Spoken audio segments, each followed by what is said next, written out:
So in other words, TLDR, Platner, runs for this seat, gets the Democratic, victory in the primaries after his then opponent drops out in a race that is unbelievably critical for Democrats if they want to win the Senate. Then emerge, and he'd already faced a ton of controversies, then emerge now this rape accusation against him, this on-the-record rape allegation that he denies.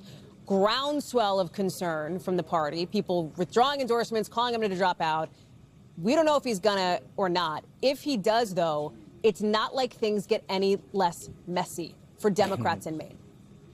No, you're exactly right. They've got a process that they're going to have to deal with, and they're not going to have a long time to deal with it, roughly 2 weeks, depending on when Platner decides to get out.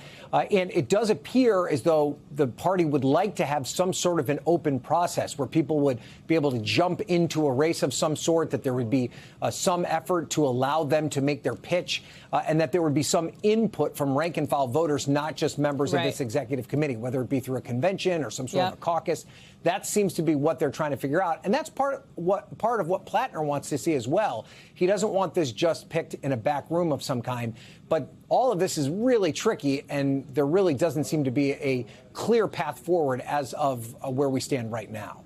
And by the way, I don't know that we've heard a lot of calls from people who don't want to have transparency, right? I look at what we just heard just last hour right here on this network, Troy Jackson, who's somebody, a name that they know in Maine, who's been talked about as a potential person who could be somebody to replace Platner on the ballot if Platner does drop out, saying that he also wants an open, fair, transparent process. He doesn't want to have party insiders, picking whoever this candidate's going to be. We've also heard from, people who are ruling out a run, like McDreamy, the guy from Grey's Anatomy. Patrick Dempsey says he's actually not going to run for U.S. Senate. He just put out this op-ed, this piece in the Portland Press-Herald. All of it goes to show you, Ryan, the intense spotlight on this race, considering the stakes for Democrats. And whether you're a Republican or a Democrat, this race is going to matter if you care about the laws that are made in Washington.